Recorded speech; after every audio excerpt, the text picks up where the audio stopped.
What's going on, YouTube? This is SG1 Sports, and you're watching our college football channel. We finish up our post-spring power rankings here with the ACC, the final Power 5 conference. We've already done the other four. If you missed those, go back and watch them. And I do think we've gotten to the point where the ACC is the worst Power 5 conference. When you look at what the Pac-12 has at the top, and those top 4, 5, 6 teams, and then you look at the depth of the Big 12, I think those conferences are actually going to be better than the ACC this year. Of course, that's going to change with Texas and Oklahoma leaving the Big 12, USC and UCLA leaving the Pac-12. So I don't know if the ACC is going to stay at the bottom, but I think going into this year they are. And I think the worst team in the ACC is going to be Virginia. All right, so let's talk about the Cavaliers. I think the quarterback position is going to be the biggest concern here. A lot of unproven guys with Brennan Armstrong moving on in the transfer portal. You know, I don't know who's going to wind up winning that job, and just not a whole lot of reason for optimism there. Running backs, they've got some depth, they've got some solid players, but no one that really jumps out. They're going to be missing some really talented wide receivers. That's a huge question mark. Depth at wide receiver is a big question mark. They did add Malik Washington, who has a chance to come in, and he'll be their number one guy for sure. A really talented player, but depth is going to be a big concern, I think, for this Virginia team.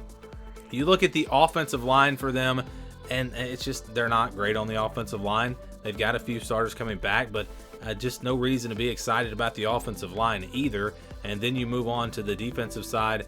No real impact transfers or anything. You got Chico Bennett back on the defensive line, a good player. Aaron Famu also back at defensive tackle. Jameer Carter. So there are some talented players on that defensive line. Linebacker looks to be pretty bad. I mean, Nick Jackson's gone. He was big time for them. So I don't think they're going to be good at linebacker. Cornerbacks, I mean, they're really going to be hurting there. Losing your top two players, Anthony Johnson and Fintrell Cypress. Those are two really good players. They're going to miss them. Safety position looks a little better. But all in all, this just doesn't look like they're going to be a very good team. If they get really good quarterback play, perhaps they can be a little bit more competitive. But I think Virginia definitely sitting there in last place, just behind Virginia Tech. So Virginia Tech, another team that struggled last year, had a really bad season. You look at their roster for this year. You got Grant Wells coming back, who didn't play great last year, but we've seen some potential from him. Kyron Drones, transfer coming in. Will he push him for that starting job? That'll be interesting. Malachi Thompson back, probably going to be their leading rusher this year. You look at the wide receiver position, Allie Jennings, big time pickup there. Jalen Lane as well. So they did a really nice job in the transfer portal. Behind those guys, though, definitely some question marks. Tight end looks pretty solid. Nick Gallow's a good player. Then you go to the offensive line. That's another area where I'm concerned. I just don't think they're going to be great on the offensive line, just like Virginia. And on defense, defensive line looks to be okay, average. Linebackers look to be kind of average. Alan Tisdale's a good player. And then in the secondary, kind of the same story. Derek Canteen, really good corner for them, but they're pretty much just average. Delane at corner, also a really good player. So they do have a couple of good cornerbacks there, but overall in the secondary, they look to be, again, they're going to be an average defense, an offense that it's probably going to come down to the quarterback and the offensive line. That's what's going to determine the success for Virginia Tech in 2023. Moving on to number 12, Boston College. I actually think this team's going to be better this year. It was surprising how bad they were last year. Thomas Castellanos comes in from UCF. Not really a proven guy. I don't know if he'll win that starting job, and that's going to be a question mark. You look at these bottom three teams, quarterback position is going to be a big question mark for all of them.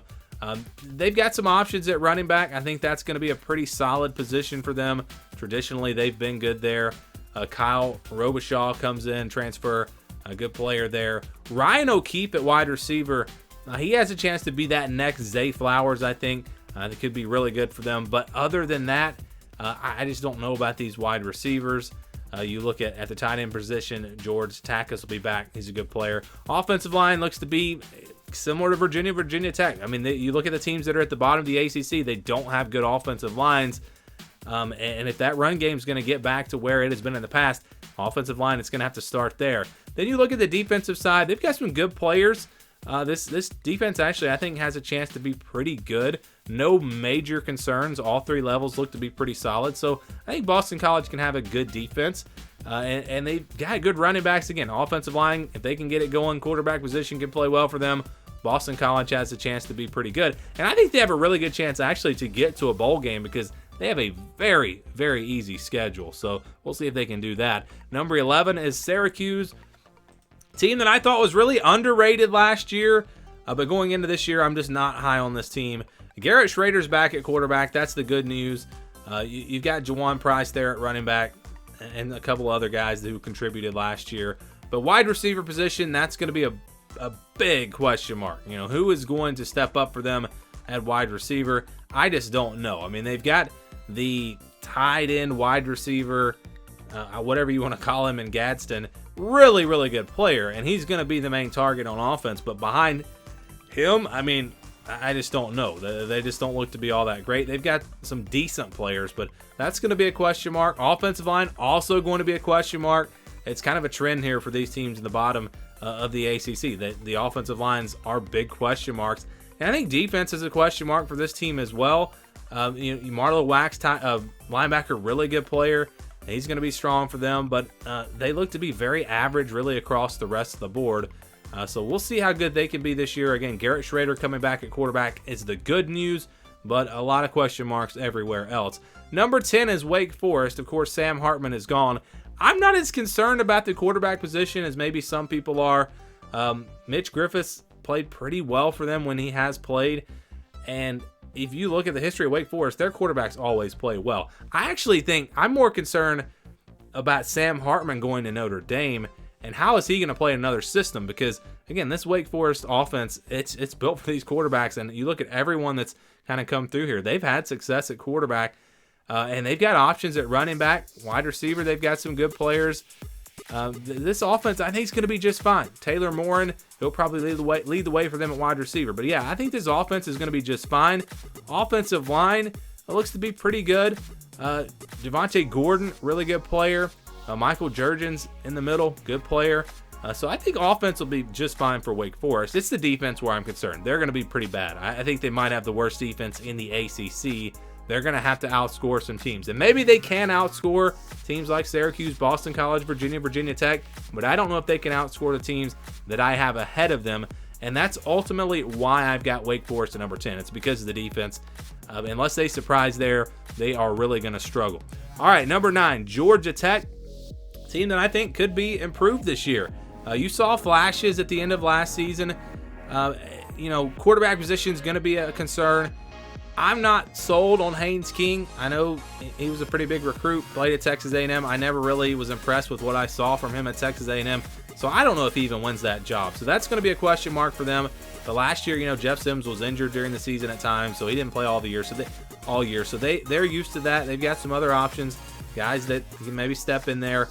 You look at Dante Smith at running back, really good player for them. I think a really underrated player.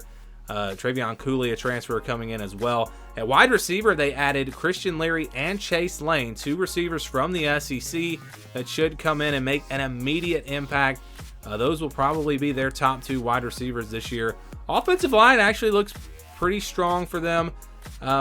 It's not going to be the best offensive line in the ACC, but they look to be decent there on the offensive line. And then you go to defense. They added a lot of guys in the transfer portal at linebacker, so I expect them to be pretty good there. They do lose Charlie Thomas and Ely. Those are 2 really good linebackers, but I think they've added some depth there, and they'll be okay at linebacker. Defensive line looks to be kind of average. Secondary looks to be pretty strong. I think they'll have a very solid secondary this year. So Georgia Tech, a program that I think might be headed in the right direction. We'll see, but they're not quite in the top half of the ACC. NC State at number 8. This is a team that I expected to have it maybe number 5 in these rankings when I started. But when you really go through these rosters, there are some question marks here for NC State. Brendan Armstrong comes in at quarterback. I think he's going to do really, really well. MJ Morris is another option there, of course. Jordan Houston at running back. Michael Allen. You got some options there at that running back position. Collins, a transfer coming in at wide receiver, will help them out. But Keon Lassane at wide receiver, Porter Rooks, behind these guys, there's really not a lot of experience, not a lot of depth. I'm concerned about the wide receiver position. I'm also really concerned about the offensive line. They've got Dylan McMahon back. He's going to be probably the leader for them on that offensive line. But question marks around him. We'll see how well this offensive line plays.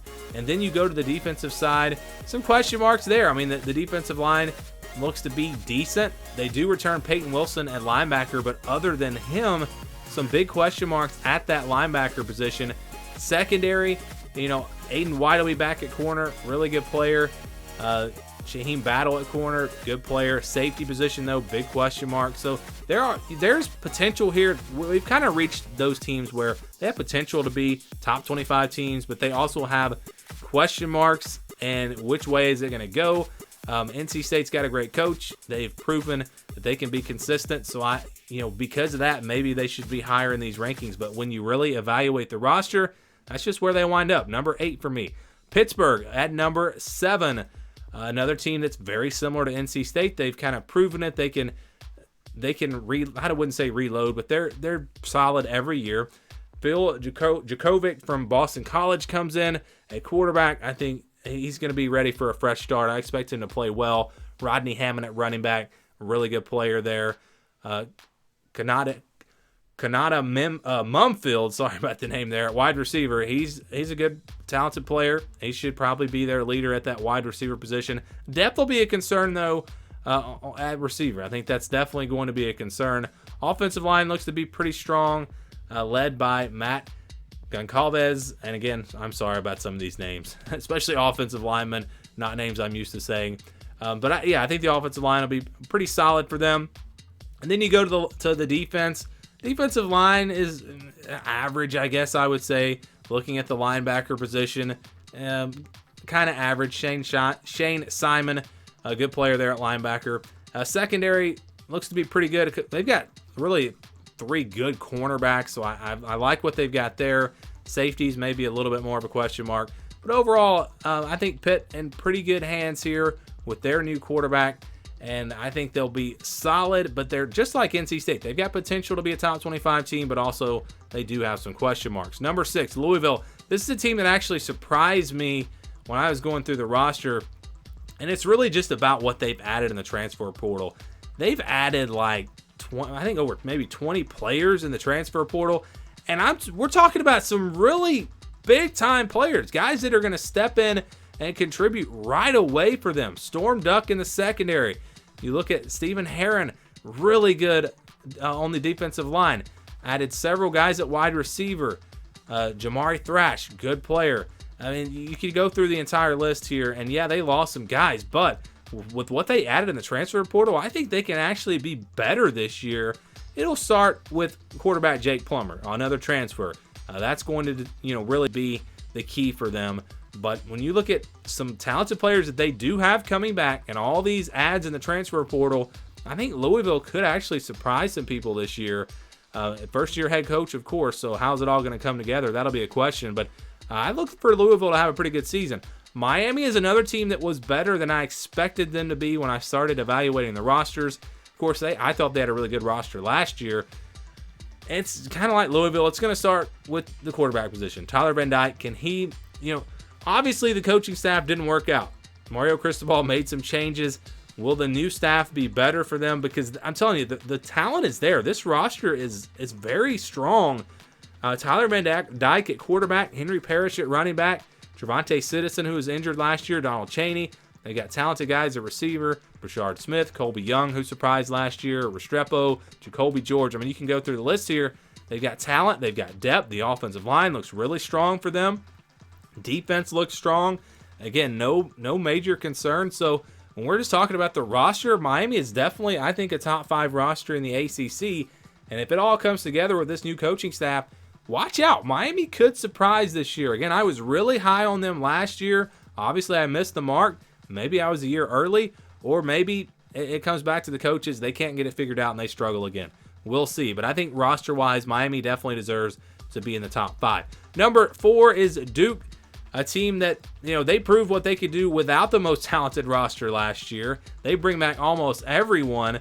This is a team that just brings back a ton of production, including their starting quarterback, running back, top receivers. I mean, They are absolutely loaded with production. The offensive line, I think, has a chance to be one of the better offensive lines in the ACC. Defense has some talented players as well. So this is a Duke team with a ton of experience. They've proven it last year. Even though they didn't play the toughest schedule, when you look at when they did play the good teams that they lost close games. So this was a really underrated Duke team last year. I think they're underrated again going into this year. I've got them at number 4. Number 3 is North Carolina. Really talented roster here. I love what they've done with the transfer portal. Of course, Drake May back at quarterback. That's going to be big. But no lack of skill position players. Running backs, wide receivers look strong for them. Offensive line, very solid. You go to the defensive side, they've added some good players there as well. It's going to be the question mark. How good are they defensively? Secondary cornerback position, that's maybe my biggest concern for this team. But they've got the weapons. I'm telling you, this roster is good enough to contend in the ACC, even with Clemson and Florida State. So I really like North Carolina. I got them at number 3. Number 2 is Clemson. This is a tough one to figure out just how good they're going to be, because I think they have potential to be a playoff type team, but they also have some question marks, I would say, at depth. When you look at their starters, I think Clemson can match up with anyone in the country. I really feel, if Cade Klubnik can play like an elite quarterback, the rest of their roster matches up really well, like I said, with almost anyone in the country. Offensive line, maybe not quite as good as some of the top teams, but defensively, really, really good.